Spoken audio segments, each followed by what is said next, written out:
Saya tegaskan kembali, saya tidak akan pernah memberikan toleransi sedikitpun kepada pelaku tindak pidana korupsi. Saya juga ingatkan kembali kepada jajaran aparat penegak hukum untuk menegakkan hukum yang seadil-adilnya tanpa pandang bulu dan tidak tebang pilih. Saya ingatkan kembali kepada aparat penegak hukum untuk memproses tindakan pidana tanpa pandang bulu dan tanpa tebang pilih. Ada 5 buronan KPK, 2 diantaranya politisi. Satu, ya kita udah tahu bersama, Harun Masiku dan juga Riki Hampegawak. Bapak melihat celah apa yang membuat begitu sulit 2 nama ini dari politisi untuk ditangkap? Kalau tadi kan arahannya sudah jelas bahwa tidak tebang pilih dan juga tidak pandang bulu, semua ditangkap. Bapak melihat celahnya di mana? Karena yang nama pertama yang saya sebut kurang lebih sudah 3 tahun jadi buron dan sampai dan saat ini belum ditangkap. Terima kasih. Assalamualaikum warahmatullahi wabarakatuh. Selamat sore, salam sejahtera bagi kita semuanya. Bapak, Ibu, dan saudara-saudara sebangsa dan setanah air, komitmen pemerintah terhadap pemberantasan korupsi tidak pernah surut. Upaya pencegahan juga terus dilakukan dengan membangun sistem pemerintahan dan pelayanan publik yang transparan dan akuntabel. Pemerintah terus mengembangkan sistem pemerintahan berbasis elektronik. Kemudian perizinan online single submission dan pengadaan barang dan jasa melalui e-katalog. Dalam hal penindakan, pemerintah antara lain telah dan akan terus melakukan pengejaran dan penyitaan terhadap aset-aset obligor BLBI yang tidak kooperatif.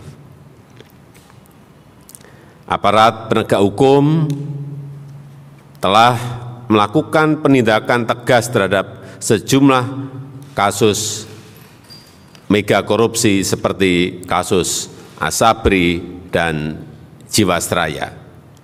Hal serupa juga akan dilakukan untuk kasus-kasus yang lainnya. Untuk itu, saya ingatkan kembali kepada aparat penegak hukum untuk memproses tindakan pidana tanpa pandang bulu dan tanpa tebang pilih. Pemerintah tidak akan campur tangan terhadap penegakan hukum, dan aparat penegak hukum harus profesional dan sesuai dengan hukum yang berlaku. Pemerintah mengikuti secara cermat beberapa survei sebagai bahan masukan untuk perbaikan, antara lain Indeks Demokrasi Indonesia, Indeks Persepsi Korupsi, Indeks Negara Hukum, Global Competitiveness Index, dan lain-lainnya. Dan indeks persepsi korupsi yang diterbitkan beberapa hari yang lalu menjadi masukan bagi pemerintah dan juga bagi aparat penegak hukum untuk memperbaiki diri. Untuk itu, saya mengingatkan kembali kepada seluruh jajaran pemerintahan di pusat dan di daerah untuk terus memperbaiki sistem administrasi pemerintahan dan sistem pelayanan publik yang mengedepankan transparansi dan akuntabilitas. Saya juga ingatkan kembali kepada jajaran aparat penegak hukum untuk menegakkan hukum yang seadil-adilnya tanpa pandang bulu dan tidak tebang pilih. Saya mendorong agar RUU tentang perampasan aset dalam tindak pidana dapat segera diundangkan, dan RUU pembatasan transaksi uang kartal segera dimulai pembahasannya. Dalam konteks hubungan antar negara, keketuaan Indonesia dalam G20 telah menyepakati bahwa agenda prioritas dalam pemberantasan korupsi akan terus dilakukan, dan sebagai ketua ASEAN, Indonesia akan menguatkan komitmen pemberantasan korupsi dan penegakan hukum di kawasan. Saya tegaskan kembali, saya tidak akan pernah memberikan toleransi sedikitpun kepada pelaku tindak pidana korupsi. Saya rasa itu yang ingin saya sampaikan. Terima kasih. Wassalamualaikum warahmatullahi wabarakatuh.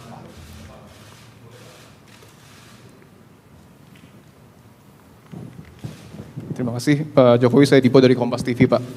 Yang disinggung terkait dengan indeks persepsi korupsi itu kan yang menyumbang penurunan poin terbesar adalah karena kasus korupsi yang dilakukan sebutlah oleh politisi. Kita tahu, koreksi kalau saya salah, ada 5 buronan KPK, 2 diantaranya politisi. Satu, ya kita udah tahu bersama, Harun Masiku dan juga Ricky Hampegawak.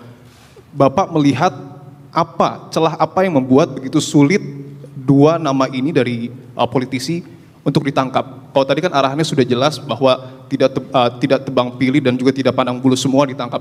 Bapak melihat celahnya di mana? Karena yang nama pertama yang saya sebut kurang lebih sudah 3 tahun jadi buron dan sampai dan saat ini belum ditangkap. Terima kasih. Ya, itu sangat teknis. Saya kira nanti biar KPK yang menjawab. Bahwa ada yang belum ketemu setahun tapi baru 6 bulan ketemu kan juga ada. Tapi ada juga yang memang belum ketemu. Ya kalau memang barangnya ada, ya pasti ditemukan dong. Tapi KPK biar menjawab untuk itu. Terima kasih atas izin Bapak Presiden. Kami akan mencoba untuk memberi tanggapan terkait dengan beberapa perkara yang ditangani oleh KPK. KPK sampai hari ini tidak pernah surut, tidak pernah lelah untuk melakukan pemberantasan korupsi. Berbagai upaya yang kita lakukan oleh KPK mulai dari strategi pendidikan masyarakat supaya orang sadar dan tidak ingin melakukan korupsi. Kedua, melakukan upaya pencegahan dengan cara perbaikan sistem supaya tidak terjadi dan tidak ada kesempatan melakukan korupsi. Yang ketiga, melakukan strategi penindakan yang profesional dalam rangka pengembalian kerugian negara atau aset recovery. Dan tahun 2022 kita sudah berhasil mengembalikan aset recovery sebanyak 575 miliar, lebih dari target 104 miliar yang ditetapkan oleh RPJMN kita. Terkait dengan beberapa perkara yang tersangkanya masih dalam tahap pencarian, kami informasikan kepada seluruh masyarakat, seluruh anak bangsa, sesungguhnya ada 21 orang yang masuk dalam daftar pencarian orang. Dari 21 orang tersebut kita sudah mampu melakukan penangkapan sebanyak 17 orang. Sehingga sekarang masih ada 4 orang lagi. Teranyar yang sudah kita lakukan penangkapan adalah IA yang kita tangkap di Aceh dan sekarang sedang menjalani proses hukum. Sementara 4 orang lagi antara lain HM, RHP, PT, dan KK. Ini sedang kita lakukan pengejaran dan mungkin rekan-rekan sungguh mengikuti pemberitaan. Ada beberapa yang sudah kita ketahui dan saat itu kita lakukan upaya penangkapan. Tetapi sekali lagi saya sampaikan bahwa penangkapan terhadap seorang itu harus berdasarkan hukum, dan ternyata pada saat dilakukan upaya penangkapan yang bersangkutan atas namanya sudah berubah. Jadi kalau seawal namanya adalah PT, di saat dilakukan upaya penangkapan, nah yang bersangkutan sudah berubah menjadi TTP. Dan ini tentu akan menyulitkan kita, tetapi kita tidak akan pernah menyerah karena kita sudah tahu bagaimana proses peralihan nama dari PT menjadi TTP itu. Saya kira itu yang ingin kami sampaikan, bahwa 4 orang kita paham masih melakukan upaya kita untuk melakukan penangkapan yang bersangkutan. Saya kira demikian Bapak Presiden yang kami bisa jelaskan. Terima kasih. Mungkin bisa dijelaskan tadi yang IA tadi berapa tahun baru ketangkep? Siap. IA itu ditetapkan sebagai tersangka tahun 2016. Sekarang 2022, berarti 6 tahun. Dan itu kita lakukan penangkapan setelah ada kemunculan yang bersangkutan, dan itu adalah upaya keras kerjasama kolaborasi antar penegak hukum. Karena perlu diketahui, IA ini kita tangkap di Banda Aceh, dan itu dibantu sepenuhnya oleh Polda Aceh dan jajaran. Saya kira itu. 6 tahun. Siap.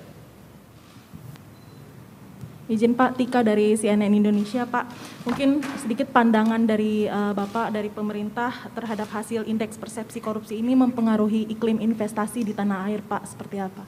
Terima kasih.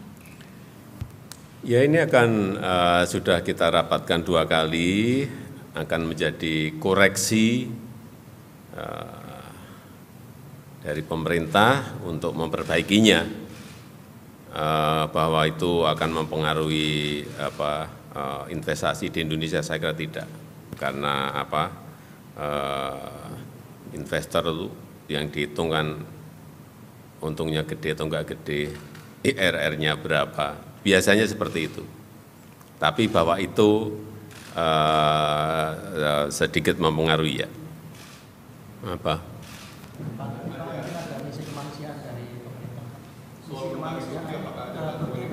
Iya, ini sedang disiapkan bantuannya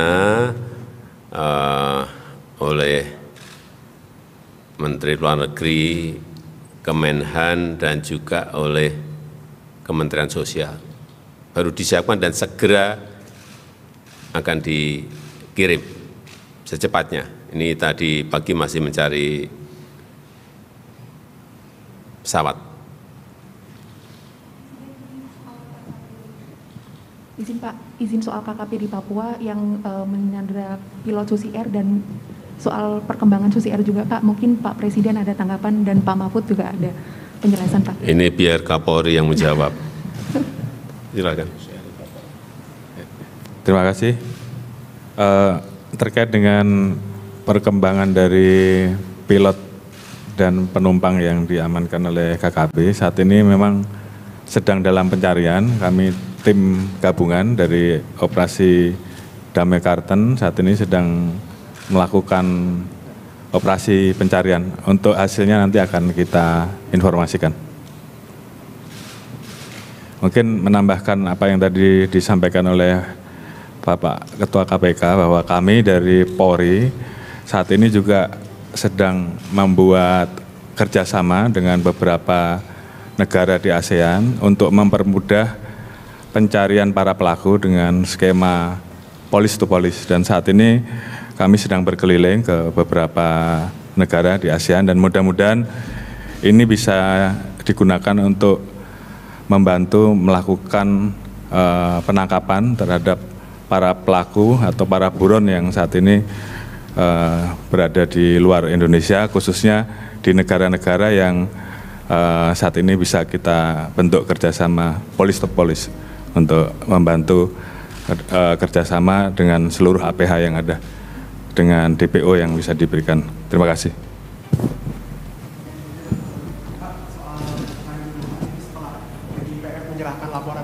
Soal Kanjuruhan Pak, ini setelah TGPF menyerahkan laporan ke Bapak, ini belum ada pernyataan lagi dari Bapak dan perkembangan kasusnya juga belum ada tersangka baru dari mastermind dari kasus ini Pak. Bagaimana tanggapan Bapak? Saya jawab di lain waktu. Terima kasih.